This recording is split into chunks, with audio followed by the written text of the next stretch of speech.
The tundra biome is the coldest of all biomes. It covers about 1/5 of the land on Earth.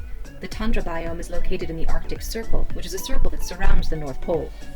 There is very little rainfall in the tundra. It rains less than 10 inches a year. Winters here are long, and summers short. Sometimes they last for only 6 to 10 weeks. In the winter, the temperature can reach -50°F, -45.5°C.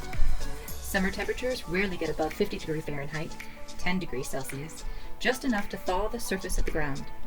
The moisture sinks into the ground, which is called permafrost. The permafrost lies 6 inches below the ground and is frozen for most of the year. The top layer of the permafrost thaws, but the bottom layer of gravel and finer material stays frozen all year, which keeps moisture from rain on the surface of the ground. This biome is the main location for the world's natural glaciers. This location contains most of the fresh water in our world that is unused and is sadly one of the only biomes to be losing area due to climate change. In this biome, you can find an assortment of animals and plants which can survive the harsh climates. For plants and producers, this includes lichen, mosses, small shrubs.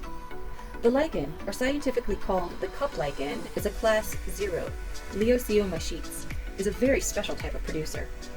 Lichens come in many colors, sizes, and forms. Their properties are sometimes plant-like, but lichens are not plants. Lichens may have tiny leafless branches, flat leaf-like structures, flakes that lie on the surface like peeling plant, or other growth forms. A macrolichen is a lichen that is either bush-like or leafy. All other lichens are termed microlichens. Here, macro and micro do not refer to size, but to the growth form. Most lichens reproduce asexually. When conditions are good, they will expand across the surface they are on. In dry conditions, they become crumbly and small pieces will break off, which are dispersed by the wind. The fungal component of many lichens will also sometimes reproduce sexually to produce spores. Their reproduction seasons is the wet, gray days at the end of winter, and their type of pollinator is the wind or agal partner. They disperse their seeds through spores or by growing/breaking apart and letting the wind carry the pieces away. Lichens do not have roots like plants, but do use photosynthesis to produce their food, and they do not need to grow on any type of soil, but often grow on any surface or none at all. Lichens are not parasites on the plants they grow on, but only use thymus, a substrate to grow on. The fungi of some lichen species may take over the algae of other lichen species. Lichens make their own food from their photosynthetic parts and by absorbing minerals from the environment. Lichens growing on leaves may have the appearance of being parasites on the leaves, and may have no defense from predators. Now for animals in this biome. You can find lemmings, caribou, Arctic hares, polar bear, and more. The polar bear, or scientifically known as Ursus maritimus, is a class U mammal. The adult male polar bear weighs 350 to 700 kilograms and has a more elongated body build and a longer swollen nose. Their feet are very large to distribute load when walking on snow or thin ice and to provide propulsion when swimming. The polar bear's claws are short and stocky compared to those of the brown bear, perhaps to serve the former's need to grip heavy prey and ice. With a superbly insulated coating with up to 10 centimeters, 4 inches, of adipose tissue, their hide and their fur, they overheat at temperatures above 10 degrees Celsius, 50 degrees Fahrenheit, and are nearly invisible under infrared photography. A polar bear chooses to reproduce through sexual reproduction. Their mating takes place on the sea ice in April and May when they congregate in seal hunting areas.